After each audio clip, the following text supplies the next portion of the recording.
आज का अध्याय है नात्सीवाद और हिटलर का उदय। यह पाठ द्वितीय विश्व युद्ध पर आधारित है, जब मई 1945 में जर्मनी ने मित्र राष्ट्रों के सामने समर्पण कर दिया था और हिटलर को अंदाजा हो चुका था कि अब उसकी लड़ाई की क्या गति होने वाली है या क्या हश्र होने वाला है। इसलिए हिटलर और उसके प्रचार मंत्री जो गोेबल्स थे, उन्होंने बर्लिन के एक बंकर में अपने पूरे परिवार के साथ आत्महत्या कर ली थी, क्योंकि दूसरे विश्व युद्ध के साय में जर्मनी ने जो नरसंहार शुरू किए थे वो एक खास नस्ल के लोगों को सामूहिक रूप से मारा जाना था। इस युद्ध में मारे गए लोगों में 60 लाख यहूदी, 2 लाख जिप्सी और 10 लाख पोलैंड के नागरिक थे। साथ ही मानसिक व शारीरिक रूप से अपंग किए गए 70,000 जर्मन नागरिक भी मारे गए थे।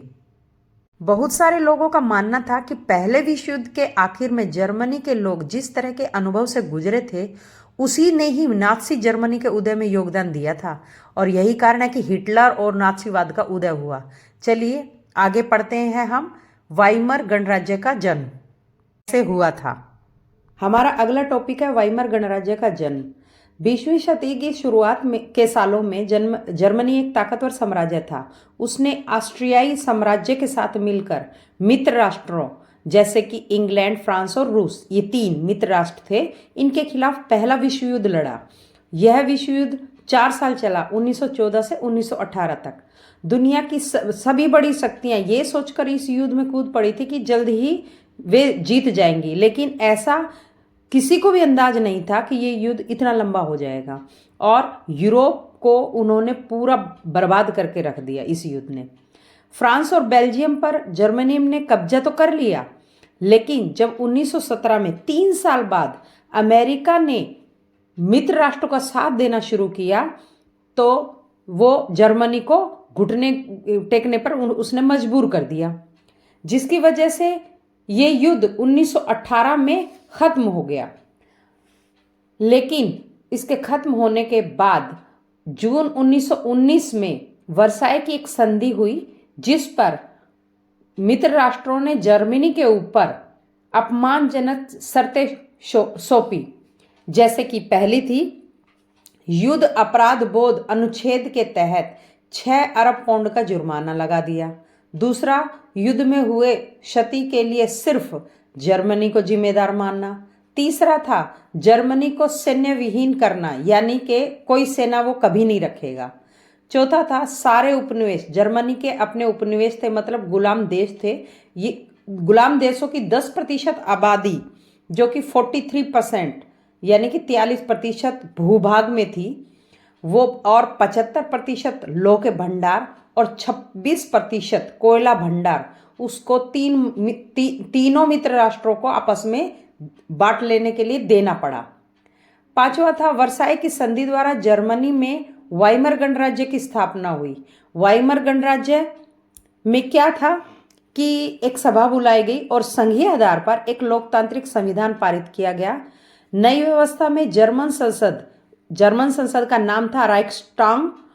उसके जनप्रतिनिधियों का चुनाव किया जाने लगा। जनप्रतिनिधियों के निर्वाचन के लिए औरतों सहित सभी वयस्क नागरिकों को समान और सार्वभौमिक मताधिकार दिए गए।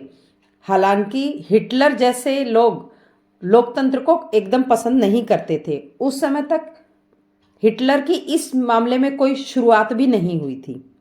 अगला टॉपिक है युद्ध का असर। प्रथम विश्व युद्ध के क्या असर हुए।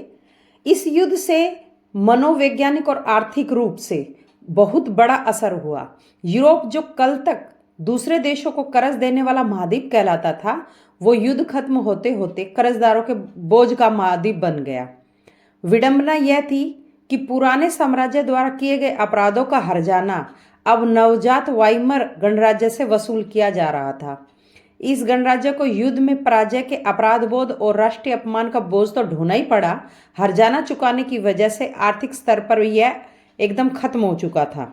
ये तो थी आर्थिक बात, और मनोवैज्ञानिक बात ये थी कि उस समय सिपाहियों को आम नागरिकों के मुकाबले ज्यादा सम्मान दिया जाने लगा।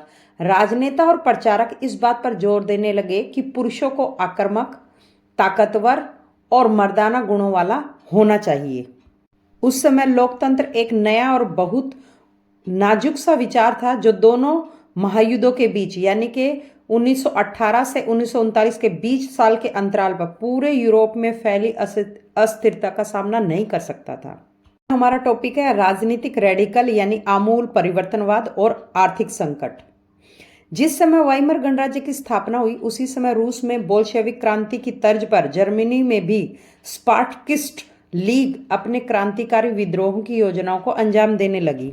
युद्ध के हार जाने के रूप में जर्मनी को स्वर्ण मुद्रा में हर्जाना देना पड़ रहा था, जिससे जर्मनी के स्वर्ण भंडार लगभग खत्म होने की स्थिति में पहुंच गए थे और अंत में 1923 में जर्मनी ने कर्ज और हर्जाना चुकाने से मना कर दिया।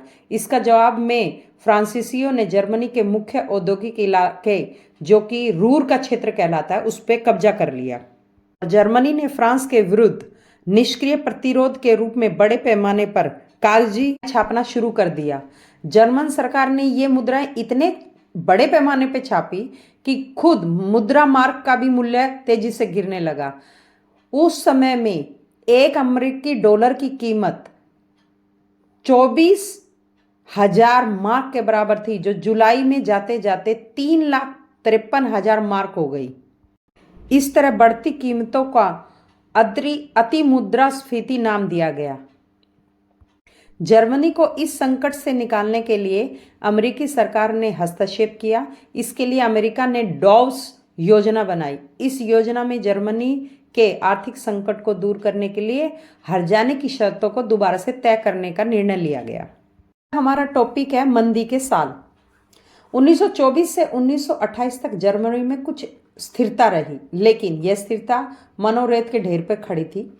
जर्मन निवेश और औद्योगिक गतिविधियों में सुधार मुख्यतः अमेरिका से लिए गए अल्पकालिक यानी कि थोड़े से दिनों के कर्ज पर ही आश्रित था, क्योंकि जब 1929 में शेयर बाजार धराशायी हो गया यानी कि खत्म हो गया तो जर्मनी को मिल रही मदद भी अमेरिका की तरफ से बंद हो गई। कीमतों में गिरावट की आशंका को देखते हुए लोग धड़ाधड़ अपने शेयर बेचने लगे। 24 अक्टूबर को केवल 4 दिन में 4.3 करोड़ शेयर बेच दिए गए थे। यह आर्थिक मंदी की शुरुआत थी। फैक्ट्रियां बंद हो गई, निर्यात गिरता जा रहा था, किसानों की हालत खराब थी, सट्टेबाज बाजार से पैसा खींचते जा रहे थे। अमेरिकी अर्थव्यवस्था में आई इस मंदी का असर पूरी दुनिया में देखा गया। इसका सबसे बुरा प्रभाव जर्मन अर्थव्यवस्था पे पड़ा। मजदूर या तो बेरोजगार होते जा रहे थे या उनके वेतन इतने गिर चुके थे कि बेरोजगारों की संख्या 60 लाख तक जा पहुंची। जर्मनी के सर्वहाराकरण पर खतरा मंडराता जा रहा था और वे इतने गरीब हो गए कि वे कुछ भी काम करने के लिए तैयार हो गए थे। वर्साय की संधि में जर्मनी को अपने सारे उपनिवेश मित्र राष्ट्रों को देने पड़े थे। मित्र राष्ट्रों ने उस जर्मनी की सेना को भी भंग कर दिया था और धीरे धीरे राइनलैंड पर भी मित्र राष्ट्रों ने कब्जा कर लिया। आर्थिक संकट में जर्मन इतना अपंग हो गया था कि वह अपना भुगतान सोने में करता जा रहा था, जिससे जरूरी वस्तुओं की कीमतें आसमान छूने लगी थी। राष्ट्रीय सभा वाइमर गणराज्य का विकास और सुरक्षा के रास्ते पर लाने का एक नए जनतांत्रिक संविधान का निर्माण किया गया, किंतु यह अपने उद्देश्य में असफल रहा। संविधान में बहुत सारी कमजोरियां थी। आनुपातिक प्रतिनिधित्व संबंधी नियमों और अनुच्छेद 48 के कारण एक राजनीतिक संकट पैदा हुआ, जिसने तानाशाही शासन सत्ता का रास्ता खोल दिया, और ये तानाशाह कोई और नहीं, हिटलर ही था। टॉपिक है हिटलर का उदय। हिटलर का जन्म 1889 को ऑस्ट्रिया में हुआ था। अत्यंत गरीबी के कारण हिटलर प्रथम विश्व युद्ध की फौजी भर्ती में चला गया। हिटलर हालांकि ऑस्ट्रिया का नागरिक था, किंतु वह जर्मनी की तरफ से युद्ध लड़ा। वो जर्मनी को ही अपनी भूमि मानता था, लेकिन जर्मनी की हार के कारण वर्साय की हुई संधि ने उसे विचलित कर दिया। हिटलर ने 1919 में जर्मन वर्क्स पार्टी की सदस्यता ली, लेकिन धीरे धीरे उसने उस पार्टी पर ही कब्जा कर लिया और उस पार्टी का नाम बदलकर नेशनल सोशलिस्ट पार्टी नाम रख दिया, जिसे बाद में नात्सी पार्टी के नाम से जाना गया। आरंभ दौर में हिटलर ने जर्मनी के लोगों को प्रभावित नहीं कर पाया। लेकिन 1923 में हिटलर ने जर्मनी की सत्ता पर जब कब्जा करने की कोशिश की तो वो असफल हो गया। 1929 के चुनाव में हिटलर हार गया और उसे केवल 2.6 यानी कि 2.6% वोट मिले।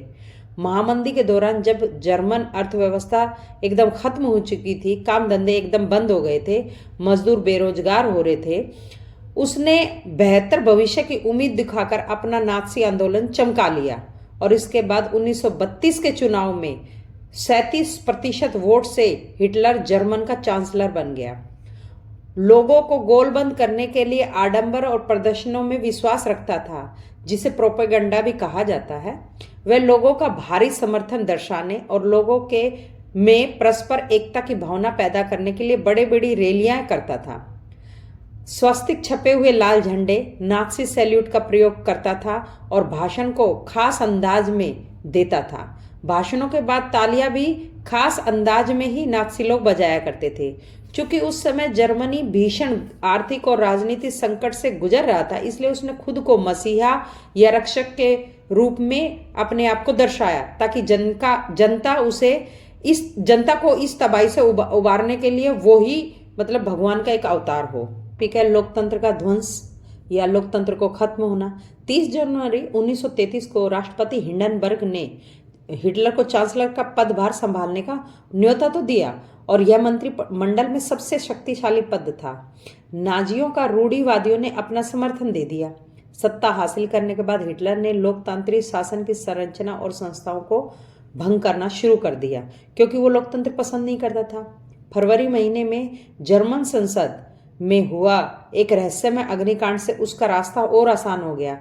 इसके बाद हिटलर ने अपने कट्टर शत्रु कम्युनिस्टों को निशाना बनाया और ज्यादातर कम्युनिस्टों को रातों रात कैंपों में बंद कर दिया। नाज़ी शासन के कुल 52 किस्म के लोगों को उसने अपना निशाना बनाया था, जिसमें यहूदी, रूसी, बेलारूसी, पोलिस, दिव्यांग आदि थे।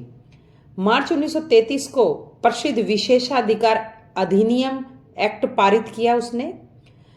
इस कानून के जरिए जर्मनी में बाकायदा तानाशाह स्थापित कर दिया गया। नाज़ी पार्टी और उसके जुड़े हुए संगठन जितने भी थे, वे उन दूसरे जो भी थे उन पर पाबंदी लग गई। किसी को भी बिना कानूनी कार्रवाई के देश से निकाला जा सकता था। इसके लिए उसने पुरानी पुलिस व्यवस्था में बदलाव कर दिया और नई व्यवस्थाएं शुरू की। आते हैं हम अगले टॉपिक पुनर्निर्माण पे। हिटलर ने अर्थव्यवस्था को संभालने की जिम्मेदारी अर्थशास्त्री हयालमार शाक्त को सौंपी थी। 1933 में हिटलर ने लीग ऑफ नेशंस से खुद को अलग कर दिया। ये लीग ऑफ नेशंस वही थी जो प्रथम स्वतंत्रता संग्राम के बाद 1920 में बनी थी। ये भी एक प्रकार से आज के यूएनओ की तरह ही एक कुछ देशों का संगठन था।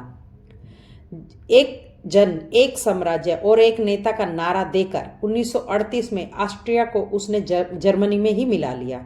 इस तरह जर्मनी ने 1936 में राइनलैंड पर वापस कब्जा कर लिया और दूसरे प्रांत भी उसने हासिल कर लिए।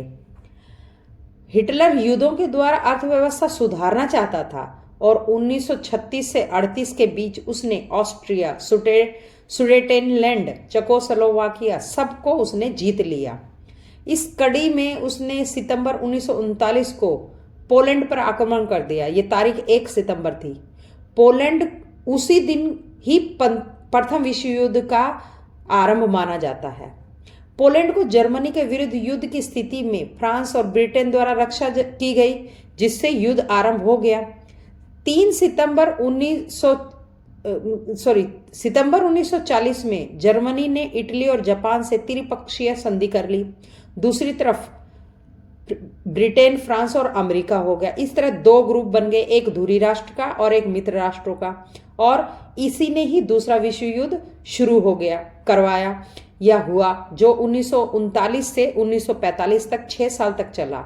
इस युद्ध में मई में 1945 में हिटलर की हार हो गई और उसने अपने आप को गोली मार ली और अमेरिका ने जापान पर के 2 शहरों हिरोशिमा और नागासाकी पर 6 अगस्त को और 9 अगस्त को परमाणु बम गिरा दिए। उन परमाणु बम गिराने के 15 अगस्त तक ये युद्ध जो था, द्वितीय विश्व युद्ध, ये खत्म हो गया था। लेकिन हस्ताक्षर इसके सितंबर में ही हुए। वो एक ऑफिशियल या आधिकारिक दस्तावेज बना। अब हमारा अगला टॉपिक है नात्सियों का विश्व दृष्टिकोण। सबसे पहले हम नात्सी वर्ड के बारे में जानें कि नात्सीवाद होता क्या है। ये एक ऐसी संपूर्ण व्यवस्था और विचारों की पूरी संरचना का नाम है जिसका जनक हिटलर को माना जाता है। जर्मन साम्राज्य में यह एक विचारधारा की तरह फैल गई थी जो खास तरह की मूल्य, मान्यताओं और एक खास तरह के व्यवहार से संबंधित था। नात्सियों का विश्व दृष्टिकोण क्या क्या था, चलिए आगे जानते हैं। पहला था राष्ट्रीय समाजवाद का उदय। दूसरा, सक्षम नेतृत्व, क्योंकि हिटलर नेतृत्व में सक्षम था। तीसरा, नस्ली कल्पना लोक, जिसे यूटोपिया का नाम दिया गया। चौथा था जीवन परिधि, अपने लोगों को बसाने के लिए ज्यादा से ज्यादा इलाकों पर कब्जा करना। अगला है नस्लीय श्रेष्ठता, शुद्ध और नॉर्डिक आर्यों का समाज। वो नीच लोगों को, जो उसकी नजर में नीच होते थे, उनको वो मनुष्य की श्रेणी में नहीं गिनता था, उनको वो मार देता था। और अगला है चार्ल्स डार्विन और हर्बर्ट स्पेंसर के सिद्धांतों को आधार। उसने उनके सिद्धांतों को ही आधार बनाकर ये सब किया। इस तरह नात्सियों ने 52 किस्म के अवांछित वर्ग, यानी कि जिनको वो मानव नहीं मानता था, उनको वो मारने लगा। और सबसे ज्यादा अत्याचार उसने यहूदियों पर किया। अगला टॉपिक है हमारा नस्ली कल्पना लोक यूटोपिया। ये क्या है, चलिए इसके बारे में आगे जानेंगे। नात्सी अपने आदर्श विश्व के निर्माण, जिसमें शुद्ध नस्ली नागरिक ही रह सके, इसके निर्माण में वो जुट गया, लग गई। इसका पहला शिकार बना पोलैंड, जिस पे उसने हमला किया और उसे पूरी तरह से तहस नहस कर दिया। अपने नस्ली कल्पना लोक की स्थापना के लिए नात्सियों द्वारा चरणबद्ध कार्यक्रम किए गए। पहला था 1933 से 1939 तक अवांछितों के बहिष्कार का समय। दूसरा था 1940 से 1944 तक अवांछितों, विशेषकर यहूदियों की दड़बाबंदी, यानी कि उनको किसी चीज में बंद करके उनको मार देना। और तीसरा था 1941 के बाद सामूहिक हत्याओं का सिलसिला आरंभ कर देना। टॉपिक है नात्सी जर्मनी में युवाओं की स्थिति। जर्मन और यहूदियों के बच्चे एक साथ नहीं बैठ सकते थे। जिप्सियों, शारीरिक रूप से जो अक्षम हो या जो चल फिर ना सके, तथा यहूदियों को स्कूल से निकाल दिया गया। स्कूली पाठ्य पुस्तक को फिर से लिखा गया, जिसमें नस्लीय भेदभाव की चीजें पढ़ाई जाने लगी बच्चों को। 10 साल की उम्र के बच्चों को युगफोंक में दाखिल करा दिया जाता था, जो एक युवा संगठन होता था। 14 साल की उम्र के सभी लड़कों को हिटलर यूथ की सदस्यता अनिवार्य कर दी गई थी। ये नात्सी जर्मनी भाग में हुआ। टॉपिक है मातृत्व की नात्सी सोच। लड़कियों को अच्छी माँ और शुद्ध रक्त वाले बच्चों को जन्म देना उनका प्रथम कर्तव्य बताया गया। ये नात्सियों का अपना विचार था। नस्ल की शुद्धता बनाए रखने के लिए यहूदियों से दूर रहना और बच्चों का नात्सी मूल्य मान्यताओं की शिक्षा देने का दायित्व उन्हें सौंपा गया। 1933 में हिटलर ने कहा, मेरे राज्य की सबसे महत्वपूर्ण नागरिक माँ है। नस्ली तौर पर वांछित बच्चों को जन्म देने वाली माताओं को अस्पताल में विशेष सुविधाएं, दुकानों में ज्यादा छूट, थिएटर और रेलगाड़ी के सस्ते टिकट, और ज्यादा बच्चा पैदा करने वाली माताओं को कांसे, चांदी और सोने की तमगे लगाए जाते थे। लेकिन अवांछित बच्चों को जन्म देने वाली माताओं को दंडित किया जाता था।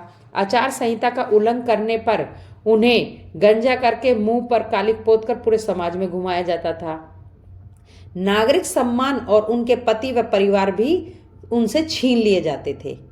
हमारा टॉपिक है प्रचार की कला। हिटलर ने राजनीति की एक नई शैली रची थी, जो लोगों को गोलबंद करने के लिए आडंबर और प्रदर्शन की जरूरत मानता था। हिटलर के प्रति भारी समर्थन दर्शाने और लोगों में परस्पर एकता का भाव पैदा करने के लिए नात्सियों ने बड़ी बड़ी रैलियां और जनसभाएं आयोजित की। स्वस्तिक छपे वाले लाल झंडे, नात्सी सूट और भाषणों के बाद खास अंदाज में तालियों की गड़गड़ाहट, ये सारी चीजें शक्ति प्रदर्शन का हिस्सा थी।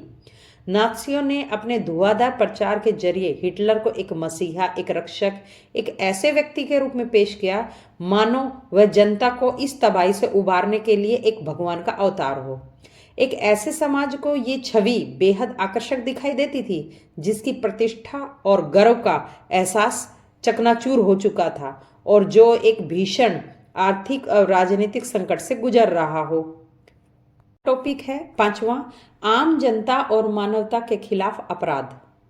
जर्मनी में बहुत सारे लोग हिटलर के इस प्रोपेगेंडा का शिकार हो गए कि वे नाथसीवाद को ही देश की तरक्की का आधार मानने लगे, किंतु कुछ ऐसे भी थे जो हिटलर और नाजीवाद से प्रभावित नहीं थे, वे इसका विरोध भी करते थे। इनमें पादरी आदि थे। नाजी जर्मनी के दौर में यहूदियों की स्थितियों पर शार्लेट बेराट ने एक डायरी लिखी थी जिसका शीर्षक थर्ड राइक ऑफ ड्रीम्स था। अगला हमारा टॉपिक है महाध्वंस या होलोकॉस्ट के बारे में जानकारियां। नाजी दौर में दमन की जानकारी पूरी तरह से नहीं मिलती थी, किंतु युद्ध के बाद हिटलर की हार होते ही यहूदियों ने अपने दर्दनाक दास्तानों को दुनिया के सामने रखना शुरू कर दिया। नाजियों ने युद्ध में अपनी आसन्न हार को देखते हुए नाजी विचारों वाले दस्तावेजों को जलाना शुरू कर दिया। फिर भी स्मृतियों, वृत्तचित्रों, डायरियों, स्मारकों आदि के माध्यम से उस महाध्वंस की जानकारी दुनिया को मिलती गई। बाद में शार्लेट बेराट की डायरी, जो बाद में प्रकाशित हुई, थर्ड राइक ऑफ ड्रीम्स, इसमें लिखा गया था कि एक समय के बाद किस तरह खुद भी एक यहूदी अपने बारे में नात्सियों द्वारा फैलाई जा रही रूढ़ छवियों पर यकीन करने लगे थे। अपने सपने में उन्हें भी अपनी नाक आगे से मुड़ी हुई, बाल व आंखें काली, यहूदियों जैसी शक्ल, सूरत व चाल ढाल दिखने लगी थी। नात्सी प्रेस में यहूदियों की जो छवियां और तस्वीरें छपती थी वे दिन रात यहूदियों का पीछा कर रही थी। ये छवियां सपनों में भी उनका पीछा नहीं छोड़ती थी। बहुत सारे यहूदी गैस चैम्बर में पहुंचने से पहले ही दम तोड़ जाते थे। ये सारी चीजें, स्मृति या डायरी, उन लोगों के लिए एक श्रद्धांजलि है जिन्होंने उन स्या दिनों में भी प्रतिरोध का साहस दिखाया। उन लोगों के लिए भी ये सारी बातें शर्मनाक यादगार है जिन्होंने ये जुल्म ढाए, और उनके लिए चेतावनी की आवाजें हैं जो खामोशी से सब कुछ देखते रहे। अगले बॉक्स में हम देख सकते हैं कि गांधी जी ने हिटलर को पत्र लिखा और हिटलर ने गांधी जी के पत्र का जवाब दिया। गांधी जी ने हिटलर को जो पत्र लिखा वो उनकी क्रूरता के लिए, जो लोगों ने उन्हें रिक्वेस्ट की थी कि महात्मा गांधी जी को कि आप हिटलर आपकी बात को मानते हैं, आप उन्हें समझाएं, तब महात्मा गांधी ने कहा था कि मैं लोगों के अनुरोध को अस्वीकार करता रहा हूं कि मैं आपको कुछ लिखूं, लेकिन मैं इस चीज से आपको बताना चाहता हूं कि मैं किसी का हिसाब किताब रखने के लिए लायक नहीं हूं, पर फिर भी मुझे आपसे ये अपील करनी चाहिए, चाहे वो जिस लायक भी हो। यह बात बिल्कुल स्पष्ट है कि आज संसार में आप ही एक ऐसे व्यक्ति हैं जो युद्ध को रोक सकते हैं, क्योंकि प्रथम विश्व युद्ध हिटलर की ही देन माना जाता है। इसलिए जो मानव जाति को बर्बर अवस्था में पहुंचा सकता, इसे आप रोक सकते हैं। क्या आपको किसी उद्देश्य के लिए इतना बड़ा मूल्य चुकाना चाहिए? ये महात्मा गांधी ने हिटलर को कहा था, मतलब पत्र में कहा था, समझाया था कि आप इस युद्ध को रोक सकते हैं। तो हिटलर ने गांधी जी को जवाब में कहा था कि हमें आपके रूप में एक अहिंसा की एक ऐसी शक्ति मिल गई है संसार को कि अगर इसे संगठित कर लिया जाए तो पूरा संसार इन सब चीजों का गठजोड़ करके मुकाबला कर सकते हैं अगर आप मेरे साथ मिल जाएं। लेकिन अहिंसात्मक तरीके से पराजय नाम की कोई चीज है ही नहीं। ये तरीका तो बिना मारे या चोट पहुंचाए करने या मरने का एक तरीका है। इस तरह हिटलर ने अपना जवाब गांधी जी को लिखा था। दोनों अपने आप को एक दूसरे का एक अच्छा दोस्त मानते थे।